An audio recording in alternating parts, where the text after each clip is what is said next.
نحمده ونصلي على رسوله الكريم اما بعد فاعوذ بالله من الشيطان الرجيم بسم الله الرحمن الرحيم رب اشرح لي صدري ويسر لي امري واحلل عقدة من لساني يفقهوا قولي اللهم ارنا الحق حقا وارزقنا اتباعه وارنا الباطل باطلا وارزقنا اجتنابه آمین یا رب العالمین۔ طلاق کا ذکر چل رہا ہے۔ پہلے طلاق کا طریقہ سکھایا اللہ تعالیٰ نے، پھر طلاق کی عدت بتائی اللہ تعالیٰ نے، پھر طلاق سے متعلق مہر کے احکامات دیے اللہ تعالیٰ نے کہ یہ سچویشن ہوگی تو کتنا مہر، یہ ہوگی تو کتنا مہر، اور ہم نے 4 مختلف صورتحال جو ہیں وہ کل ڈسکس کی تھیں۔ ساتھ ساتھ ہم یہ بھی بات کر رہے ہیں کہ اسلام جو قوانین دیتا ہے وہ دنیا کے قوانین کی طرح نہیں ہوتے، وہ نرا قانون نہیں ہوتے، صرف وہ ایک بے حس لا نہیں ہوتے۔ اس لیے کہ ہم نے بات کی تھی کہ ایوری لا ہیز اے فلا، every law has a loop whole. جو کسی بھی قانون سے نکل کر بھاگنا چاہتا ہے یا اس کی روح کو مسخ کرنا چاہتا ہے وہ کر لیتا ہے۔ تو اگر دنیا کے قوانین ہیں، کوئی انکم ٹیکس نہیں پے کرنا چاہتا، اس کے لیے تو باقاعدہ لائرز مل جائیں گے آپ کو، جو آپ کو سکھائیں گے کہ آپ اپنا انکم ٹیکس کیسے اوائڈ کریں، کیسے منیمائز کریں، ٹھیک ہے۔ لیکن اسلام کا تو یہ قانون نہیں ہے، اسلام کی یہ روح نہیں ہے۔ قانون سے مراد کیا ہے؟ جو ہمارا ایک سمجھے اخلاقی قانون ہے۔ تو اسلام نے لیگل اور مورل لاز کو آپس میں بالکل بائنڈ کر دیا، بالکل جوڑ دیا، یکجان بنا دیا۔ قانون ظاہری شکل ہے اور تقوی اس کی روح ہے۔ اگر تقوی نہیں ہوگا تو ہر قانون سے نکل بھاگنے کا کوئی نہ کوئی طریقہ انسان تلاش کر لے گا۔ تقوی ہونا چاہیے کہ مجھ کو اللہ کے آگے کھڑا ہونا ہے، یہ تقوی ہے۔ اللہ دیکھ رہا ہے، یہ تقوی ہے۔ اگر میں نے اللہ کی خلاف ورزی کری تو جہنم کی سزا ہے، یہ تقوی ہے۔ اللہ ناراض ہو جائے گا، زندگی میں نحوست آئے گی، شیطان جو ہے وہ زندگی میں داخل ہو جائے گا، زندگی میں جو ہے وہ اس میں خوف اور دکھ اور غم اور 10,000 ذہنی اور دوسرے مسائل جنم لیں گے اگر میں نے تقوی کا دامن چھوڑ دیا۔ تو یہ تقوی کا ذکر بار بار اور اللہ کے نام بار بار بیچ میں آتے ہیں ریمائنڈر کے طور پہ کہ دیکھو ذرا تم سوچ سمجھ کے معاملہ کرنا، یہ کوئی دنیا کا قانون نہیں ہے، یہ اللہ کا دیا ہوا قانون ہے۔ تو اللہ سے ڈرتے رہو تم۔ اور ہم نے پھر بات کی تھی کہ عبادات ہمیں کچھ سکھا رہی ہیں، عبادات ہمارا کردار بنا رہی ہیں، کیریکٹر بلڈنگ ہو رہی ہے۔ یہ نری ٹکریں نہیں ہیں، یہ نرے چکر نہیں ہیں کسی عمارت کے گرد۔ روح کیا ہے؟ کس روح سے نماز پڑھی، کس روح سے تم نے حج کیا، کس روح سے تم نے روزے رکھے، وہ روح ہے کہ نہیں؟ مردہ عبادتیں تو نہیں ہیں کہیں، نعوذ باللہ، کھوکھلی عبادت تو نہیں ہے۔ تو یہ دن میں جو 5 دفعہ تقوی حاصل کرے گا، جو سال میں 30 روزے 29 روزے رکھ کے تقوی حاصل کرے گا، اس کا اثر معاملات پر ہوگا لازمی طور پہ، اور معاملات بتائیں گے کہ عبادت میں تقوی تھا یا نہیں۔ اور عبادت سے تقوی مل رہا ہوگا تو وہ معاملات میں ظاہر ہوگا۔ خاص طور پہ کون سے معاملات میں؟ جو انسان کو بہت کڑوے لگتے ہیں، کہ ریئیکٹ کیا یا رسپونڈ کیا، جذباتی ہو کے بھڑک گئے ایک دم سے، یا کوئی صبر سیکھ لیا تھا تم نے روزے سے، کوئی کنٹرول کر لیا تھا تم نے۔ فلا رفث ولا فسوق ولا جدال فی الحج۔ کم سے کم بھی لوگ جاتے ہیں تو 8 سے 10 دن کے لیے تو جاتے ہیں حج کرنے کے لیے، جو چلو منیمم 5 دن تو ہیں ہی ہیں، جو افراد بھی کرتے ہیں۔ 5 دن جو اپنے مزاج کو ٹھنڈا رکھے گا، وہ ایک دم سے نہیں ہو سکتا کہ 8ویں ذی الحج کو مزاج ٹھنڈا ہو گیا اس کا، ایک دم ابھی تک تو مزاج میں آگ بھڑک رہی تھی۔ نہیں، جو حج پر جاتے ہیں کیا کہا گیا ان سے؟ تزودو، ٹھیک ہے تم اپنا سامان سفر لے لو، لیکن کیا کرو؟ خیر الزادی التقوی۔ سب سے اچھا تو جو زاد راہ ہے، سب سے اچھا جو سفر میں لینے والا سامان ہے وہ تو تقوی ہے۔ تو جو حج پر جائے گا وہ 8ویں ذی الحج سے تیاری نہیں کرتا، پاسپورٹ نہیں بنواتا 8 ذی الحج کو۔ اسی طرح جس کو حج پر جانا ہے وہ بہت پہلے سے تقوی جمع کرنا شروع کر دیتا ہے۔ عادت ڈالتا ہے تو 5 دنوں میں مزاج قابو آئے گا اس کا، ورنہ نہیں آئے گا۔ تو اب پتہ چل رہا ہے معاملات میں کہ یہ بتاؤ کہ کتنا تم نے تقوی حاصل کیا تھا۔ وہی ہم یہاں پر دیکھ رہے ہیں آیت نمبر 238 میں کہ بیچ میں ایک دم ذکر آ گیا نماز کا، طلاق کا ذکر چلتے چلتے پھر نماز کا ذکر آ گیا۔ فرمایا حافظوا علی الصلوات، اپنی نمازوں کی حفاظت کرو، اس لیے کہ جب حالات خاندانوں کے اندر بگڑ رہے ہوتے ہیں سب سے زیادہ زد نماز پر پڑتی ہے۔ دل نہیں چاہ رہا ہوتا یا دل نہیں لگ رہا ہوتا نماز میں۔ اور کبھی آزما کے دیکھیں، جب غصہ آ رہا ہوتا ہے، انسان خفا ہوتا ہے، اس کو پتہ ہوتا ہے کہ شیطان چڑھ گیا ہے میرے اوپر۔ جس طرح غصہ آ رہا ہوتا ہے نا، جس طرح انسان بھڑک رہا ہوتا ہے، اس کو خوب اندازہ ہو رہا ہوتا ہے کہ یہ شیطان چڑھا ہوا ہے میرے اوپر، اور ہم دعا کرنا چاہ رہے ہوتے ہیں کہ اللہ تعالیٰ مجھ کو شیطان کے شر سے بچا۔ شیطان بعض دفعہ دعا نہیں کرنے دے رہا ہوتا، الفاظ نکلنے مشکل ہوتے ہیں منہ سے کہ اللہ یہ شیطان آ گیا ہے، اللہ مجھ کو بچا لے، اللہ میرا یہ غصہ ٹھنڈا کر دے، اللہ میرا دل صاف کر دے۔ یہ الفاظ نہیں نکل رہے ہوتے بعض دفعہ منہ سے، ایسا شیطان کا جو ہے وہ غلبہ ہو رہا ہوتا ہے۔ تو لہٰذا اس میں پھر تم شیطان کی باتوں میں نہ آؤ، نماز کی حفاظت کرو۔ جذباتی معاملات میں نماز ٹھنڈا کر دیتی ہے، پھر یاد دلا دیتی ہے، پھر جو تقویٰ خرچ ہو گیا ہوتا ہے وہ دوبارہ ریگین کر لیتے ہیں۔ والصلاۃ الوسطیٰ، اور صلاۃ وسطیٰ کی حفاظت کرو۔ وقوموا للہ قانتین، اور اللہ کے آگے اس طرح کھڑے ہو جاؤ جیسے فرما بردار غلام کھڑے ہوتے ہیں۔ اللہ کے آگے کھڑے ہوگے تو طلاق کا معاملہ کرتے ہوئے تم کو اللہ یاد رہے گا کہ میں ظلم تو نہیں کر رہا، میں زیادتی تو نہیں کر رہی، میں بالکل قرآن حدیث کے مطابق، شرعی طریقے کے مطابق اس پروسیس کو لے کے چل رہا ہوں / چل رہی ہوں، تو اخلاق درست رہے گا۔ طلاق بہت کڑوا معاملہ ہوتا ہے، بہت زیادہ جذبات اس میں ہرٹ ہو رہے ہوتے ہیں، تو اس میں ایک مرہم اور ایک ٹھنڈک اللہ کے ذکر سے ہے۔ الا بذکر اللہ تطمئن القلوب، یاد رکھو اللہ کے ذکر ہی سے دل اطمینان پاتے ہیں۔ آپ صلی اللہ علیہ وسلم کا طریقہ تھا، جب کوئی آپ بری خبر سنتے آپ سیدھے نماز کی طرف آتے، آپ کوئی اچھی خبر سنتے آپ سیدھے نماز کی طرف آتے۔ تو فرمایا کہ تم اللہ کے آگے فرما بردار غلاموں کی طرح کھڑے ہو جاؤ۔ اللہ کی یاد معاملات کو سدھارنے میں مددگار ہے، خاص طور پہ ایسے معاملات جو انسان کے صبر کا امتحان لے رہے ہوں، پریشانی اور خوف میں بھی نماز سہارا دیتی ہے۔ صلاۃ وسطیٰ، اس کے کئی مطلب لیے گئے ہیں۔ کسی نے کہا کہ یہاں تمام نمازوں کا ذکر ہے، مراد ہے کہ بہترین طریقے سے نماز پڑھو۔ حافظوا علی الصلوات والصلاۃ الوسطیٰ، نمازوں کی حفاظت کرو اور نمازوں کی کوالٹی کی حفاظت کرو۔ کچھ نے یہ کہا ہے صلاۃ وسطیٰ کے بارے میں، لیکن حدیث سے جو بات ہمیں پتہ چلتی ہے وہ یہ ہے کہ صلاۃ وسطیٰ عصر کی نماز کو کہا ہے۔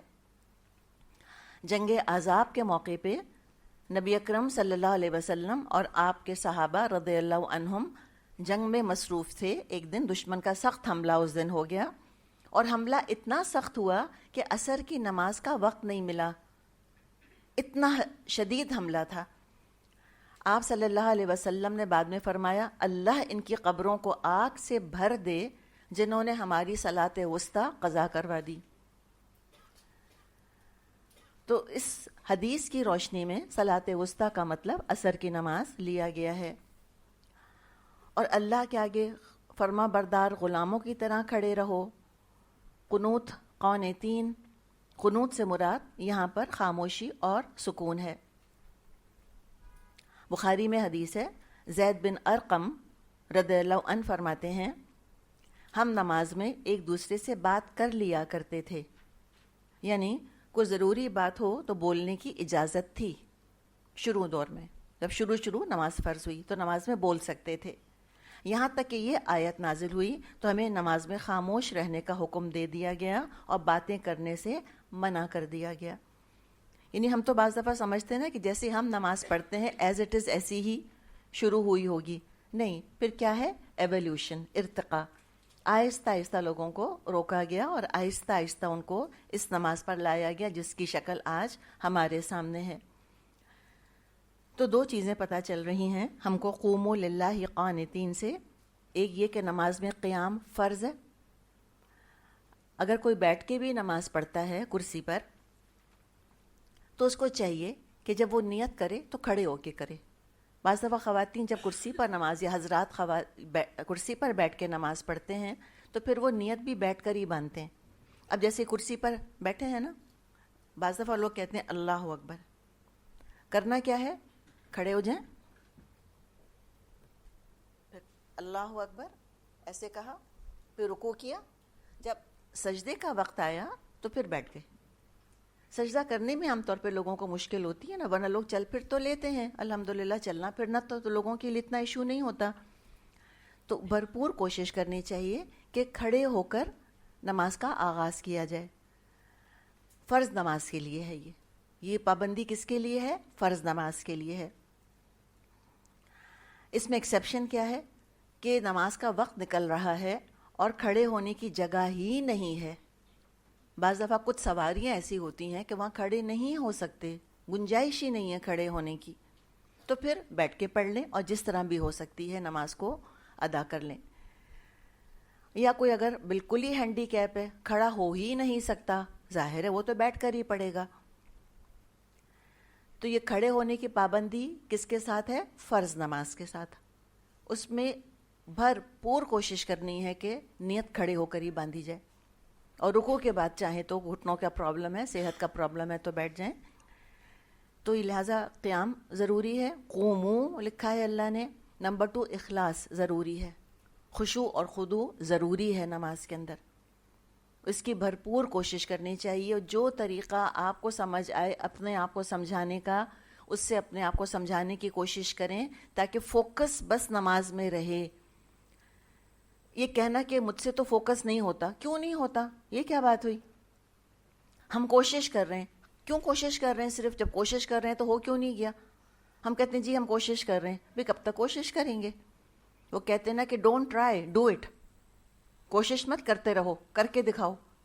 کوئی طریقہ سوچیں کہ میں نماز پڑھنے کھڑی ہوں، خیر میری طرف آ رہا ہے، میں I am at the receiving end. جب یہ سوچ لیں گے کہ میں وصول کر رہی ہوں، میری طرف خیر آتا چلا جا رہا ہے، اللہ کی توجہ میری طرف ہے. جیسے کہ حدیث میں آتا ہے کہ جب تک بندہ اللہ کی طرف متوجہ رہ کر نماز پڑھتا ہے، اللہ بھی متوجہ رہتا ہے. جب بندے کی توجہ بھٹک جاتی ہے، اللہ بھی منہ پھیر لیتا ہے، اللہ کی توجہ بھی ہٹ جاتی ہے. تو یہ سوچیں، اپنے آپ کو خود کنونس کریں، مینٹلی کام کریں اپنے اوپر، پھر انشاءاللہ ہو جائے گا. پھر فرمایا نمازی کے بارے میں فَإِنْ خِفْتُمْ فَرِجَالًا أَوْ رُكْبَانًا. بدامنی کی حالت ہو تو خواہ پیدل ہو خواہ سوار. فَإِذَا أَمِنْتُمْ فَاذْكُرُوا اللَّهَ كَمَا عَلَّمَكُمْ مَا لَمْ تَكُونُوا تَعْلَمُونَ. جس طرح ممکن ہو، خواہ پیدل ہو خواہ سوار ہو، جس طرح ممکن ہو نماز پڑھو. اور جب امن میسر آ جائے تو اللہ کو اس طریقے سے یاد کرو تو اس نے تم کو سکھایا ہے جس سے تم پہلے ناواقف تھے.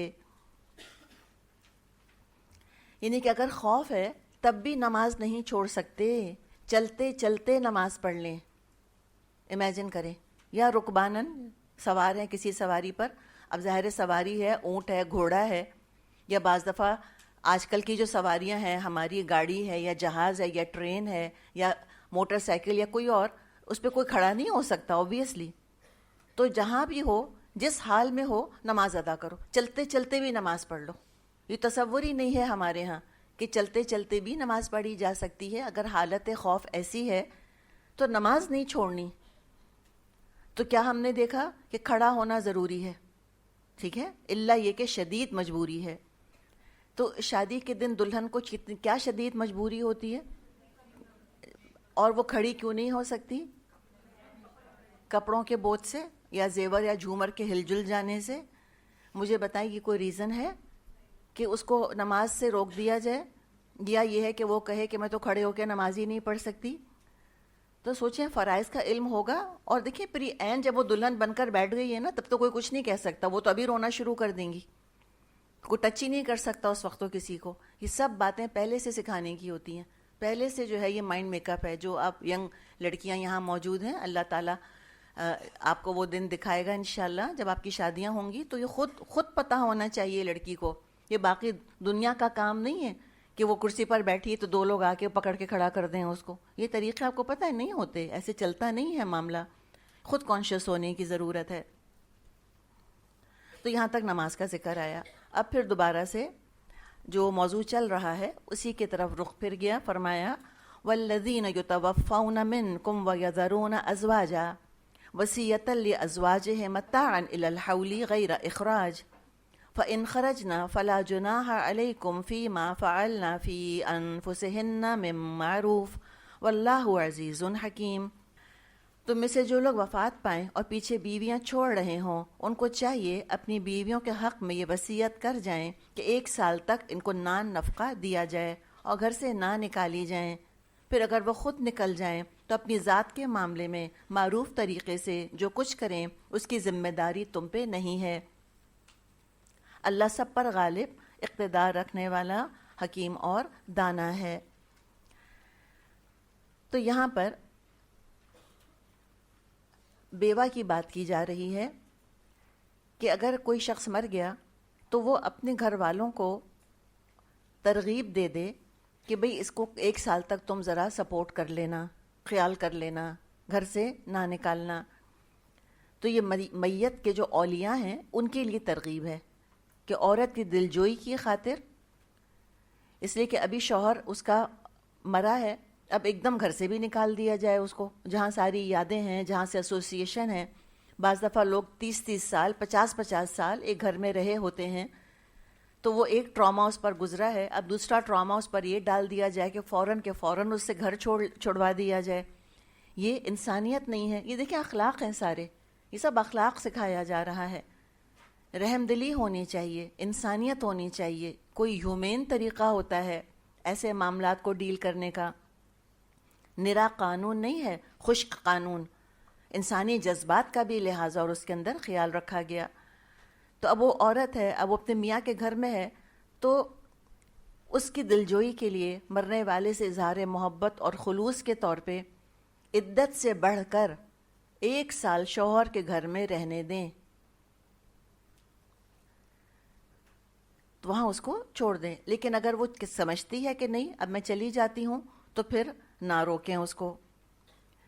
تو اس میں کیا بتایا کہ چونکہ وہ بیوہ ہو گئی ہے, اب یہ ہر ایک کا حق نہیں ہے کہ سب آ کر روب جمائیں, سسرال والے یہاں کھینچیں اور میکے والے وہاں کھینچیں, اور وہ جو ایز اے پرسن ہے خود, اس کی بھی اپنی مرضی ہے, اس کی بھی عقل ہے, اس کی بھی کوئی اپنی پریفرنسز ہیں, ان کا بھی خیال رکھنا ہے. اس کو ایک طرف بٹھا کر سارے فیصلے خود نہیں کر دینے, جیسے کہ ہم نے عورتوں کے ساتھ بعض دفعہ معاملہ ہوتے دیکھا ہے. لگتا ہے جیسے کہ بے عقل مخلوق کوئی بیٹھی ہے, نہ شادی میں اس سے پوچھا جاتا ہے, نہ اس کے اور باقی معاملات میں اس کو انوالو کیا جاتا ہے. تھرڈ پارٹی اس کے لیے سارے معاملے ڈیسائیڈ کر دیتی ہے. حتیٰ کہ یہ بھی ہم نے سنا ہے کہ شادی میں بیٹیوں سے پوچھنا, کہتے ہیں لو اتنی بڑی بے غیرتی ہے یہ, باقاعدہ بعض دفعہ لوگ بے غیرتی سمجھتے ہیں اس کو, کہ اچھا ہم کیا بیٹیوں سے پوچھیں گے شادی کے معاملے میں. تو سنت کیا ہے مجھے بتائیں, کہ نہ پوچھا جائے یا پوچھا جائے؟ بالکل پوچھا جائے. تراضوا کتنی دفعہ آیا ہے کہ آپس میں جب راضی ہوں, تو نکاح کی تو شرط ہے کہ لڑکی راضی ہو اور لڑکا راضی ہو, نہ خفیہ شادی ہوتی ہے نہ زبردستی کی شادی ہوتی ہے. تو یہاں بھی اس کے جذبات کا خیال رکھا, اور پھر یہ کہا کہ اگر وہ خود نکل جائیں تو تم پر کوئی گناہ نہیں ہے. کن پر گناہ نہیں ہے؟ علیکم کون ہے؟ یہ کم کون ہے یہاں پر؟ اس کے ولی. بار بار آپ دیکھیں خطاب ولیوں سے ہے کہ وہ خیر خواہی کے ساتھ اس عورت کا, اس لڑکی کا معاملہ ڈیل کریں. تو پھر جو وہ اپنے معاملے میں کرتی ہیں معروف طریقے سے, تو تم پر کوئی گناہ نہیں ہے. اللہ زبردست ہے, اللہ تعالیٰ حکمت والا ہے. وَلِلْمُطَلَّقَاتِ مَتَاعٌ بِالْمَعْرُوفِ حَقًّا عَلَى الْمُتَّقِينَ. اسی طرح جن عورتوں کو طلاق دے دی گئی ہو انہیں بھی مناسب طور پہ کچھ نہ کچھ دے کر رخصت کیا جائے, یہ حق ہے متقی لوگوں پر. اچھا, اسی طرح کا حکم دیکھیں, ہم نے یہاں دیکھا تھا آیت 236 میں دیکھا تھا نا, اتنی طویل جو آیت ہے 236, اس میں بھی آیت ہے نا وَمَتِّعُوهُنَّ. یہاں پر ہم نے بات کی تھی تھوڑی سی. اچھا, یہاں وہی چیز ہے وَلِلْمُطَلَّقَاتِ مَتَاعٌ بِالْمَعْرُوفِ, کہ طلاق یافتہ عورتوں کے لیے معروف طریقے سے کچھ متاع ہے. تو جو اس میں فرق کیا ہوا اس آیت میں اور اس آیت میں؟ آیت 236 جو ہے اس میں صرف ان عورتوں کا ذکر ہے جن کو خاوند نے ابھی ہاتھ نہیں لگایا. یعنی کیا پروسیس ہے دیکھیں. نکاح ہو گیا, اب مہر ہے, مہر یا مقرر ہوا یا نہیں مقرر ہوا, یہ دو ہی آپشنز تھے نا. پھر نمبر 3 کیا ہے؟ نمبر 3 ہے کہ رخصتی ہوئی یا نہیں ہوئی, یہ فیکٹر آتا ہے بیچ میں. پھر آخر میں کیا ہے؟ طلاق. تو نکاح اور طلاق تو ہے, نکاح تو ہوا ہے, طلاق بھی ہوئی ہے. اب بیچ میں جو آپشنز چینج ہو جاتے ہیں وہ کس لیے کہ یا مہر طے ہوا تھا یا نہیں ہوا تھا, رخصتی ہوئی تھی یا نہیں ہوئی تھی. ان دو سے پھر ڈفرینٹ آپشنز ہمارے سامنے آئے تھے. تو وہاں پر آپشن جو تھا, کون سا آپشن ڈسکس ہوا تھا کہ نکاح ہو گیا, مہر ڈیسائیڈ نہیں ہوا, رخصتی نہیں ہوئی اور طلاق ہو گئی. اس میں کہا کہ متعوہن, کچھ نہ کچھ تم ان کو دے دو. جبکہ اس آیت میں, یہ جو آیت یہاں ہم پڑھ رہے ہیں آیت 241, یہاں پہ تمام متعلقہ عورتیں ان کا ذکر ہے کہ اچھے طریقے سے کچھ سامان کپڑے وغیرہ دے کر رخصت کرو. حالانکہ مہر وغیرہ تو وہ آبویسلی مل چکا تھا. وہ تو مہر کس وقت ملتا ہے؟ نکاح کے وقت ملتا ہے نا. وہ تو مہر وغیرہ مل چکا, اب طلاق ہو رہی ہے. تو جو سوال آیا تھا کہ کیا وہ مہر واپس ہوگا طلاق میں, طلاق میں کوئی مہر واپس نہیں ہوتا. مہر تو لے لیا تھا اس نے, اور ہم نے پیچھے پڑھا تھا کہ تم ایک چیز واپس نہیں لے سکتے جو تم نے بیوی کو دے دی. ایک دھاگا, ایک سوئی, ایک بٹن واپس نہیں لے سکتے اس سے, شیئن. اور اس کا ہم بالکل ایک اور انداز سورہ نساء میں دیکھیں گے. یہاں کیا فرمایا کہ ایک چیز واپس نہیں لے سکتے. سورہ نساء میں ہم پڑھیں گے قنطار, اگر تم نے خزانے بھی دے دیے ہیں تب بھی نہیں واپس لے سکتے. سورہ نساء میں وہ بھی بات آ گئی. یہ ہے اخلاق, یہ ہے اسپرٹ. بجائے کہ الزام لگاؤ, دھکے دو, باہر نکال دو, بدنام کرو, اس کا جہیز بھی رکھ لو, اور مہر تو پہلے بھی دیا نہیں تھا, اس کو بالکل اٹھا کر اس طرح باہر پھینک دو, نعوذ باللہ. یہ کوئی اخلاق نہیں ہے. کہا جا رہا ہے کہ اگر طلاق دے دی ہے تو کچھ نہ کچھ دے دو. جس کے پاس زیادہ پیسہ ہے زیادہ دے دے, جس کے پاس کم ہے وہ کم دے. رخصت کرتے وقت احسن طریقے سے رخصت کرو. ٹھیک ہے میاں بیوی صرف نہیں رہے ہو نا, مسلمان ہو یا انسان ہو یا نہیں آپس میں, تو انسانیت کا مظاہرہ کرو. مسلمان ہو یا نہیں, ایمان کا مظاہرہ کرو. کیا پتہ والدین ہو تم, کوئی بچہ ہے کامن بانڈ, تو اس رشتے کا احساس رکھو سامنے. ایک ہی تو رشتہ ختم ہوا ہے, وہ ہے شوہر بیوی کا. تو جتنی اس کی تلخی کم ہو سکتی ہے اس کو کم کرنے کی ضرورت ہے. اسی لیے یہاں پر یہ حکم دیا ہے کہ کچھ نہ کچھ ان کو دے کر رخصت کرو, تاکہ جو کڑواہٹ ہے, جو بٹرنس ہے, جو دکھ ہے, جو غم ہے, اس پر کوئی نہ کوئی مرہم رکھ سکو. اور ہم تو اور الٹا نمک چھڑک رہے ہوتے ہیں, اور کرید رہے ہوتے ہیں. یہاں مرہم رکھنے کی بات کی گئی ہے. اور ایسے حقیقت ہے کہ ہم نے خود ایسے لوگ دیکھے ہیں کہ بیٹیوں کی طلاقیں ہو گئی ہیں, لیکن بیٹیوں کے ایکس سسرال والوں سے تعلقات رکھے, دوستی کا رشتہ تو نہیں ختم کیا. بعض دفعہ فیملی فرینڈز ہوتے ہیں, آپس میں فیملی فرینڈز میں رشتے ہو گئے ہوتے ہیں, بچوں کی نہیں بنتی. بعض دفعہ خاندان میں بچوں کی شادیاں کرتے ہیں, ایک بہن کا بیٹا ایک بہن کی بیٹی ہوتا ہے نا, یا نند کا بیٹا مثال کے طور پہ اور اپنی بیٹی فار ایگزامپل. اب طلاق ہو گئی تو ہمارے ہاں کیا ہوتا ہے کہ وہ خون کا رشتہ بھی جاتا ہے, بہنیں بھی آپس میں بات نہیں کرتی, اتنی تلخی ہوتی ہے. تو یہ نہیں کرنا چاہیے. جتنا اس کو نبھائیں اتنا اچھا. کہیں ٹھیک ہے ہو گیا ہو گیا, یہ ہے نا اسلام کا انداز, کامن سینس والا انداز. انسان کے جذبات کا کہاں خیال رکھنا ہے, جہاں ضرورت ہے. لیکن جذبات اتنے نہ بڑھکیں, اتنی کڑواہٹ نہیں آنی چاہیے کہ خون کے رشتے کٹ جائیں, یا فیملی ٹائز ختم ہو جائیں, یا فیملی فرینڈشپ جو ہے جو پچھلے 40 سال سے 30 سال سے اسٹیبلش کری تھی, وہ ساری فیملی فرینڈشپ ختم ہو کے رہ جائیں. یہ نہیں ہونا چاہیے. اللہ ہمیں یہ اخلاق سکھا دے. نہ ہمیں طریقہ آتا ہے نہ اخلاق آتا ہے. افسوس کی بات یہ ہے. اور قرآن ہر گھر میں موجود ہے, اور کب کھلتا ہے؟ جب کوئی مر جاتا ہے. سورہ بقرہ کب پڑھی جاتی ہے بتائیے ذرا؟ جب کسی کا انتقال ہو جائے. مجھے بتائیں, یہ سارے احکامات جو ہم پڑھ رہے ہیں یہ زندوں پہ اپلائی ہوتے ہیں کہ مرنے والوں پر اپلائی ہوتے ہیں؟ زندوں پر اپلائی ہوتے ہیں. تو یہ زندہ لوگوں کی کتاب ہے. طلاق ہو رہی ہے تو قرآن کھلنا چاہیے, نکاح ہو رہا ہے تو قرآن کھلنا چاہیے, آپس میں ریلیشن شپس کے ایشوز ہیں تو قرآن کھلنا چاہیے, تو ہر وقت ہی کھلنا چاہیے. یا گھر میں خوشی ہوگی یا گھر میں غم ہوگا.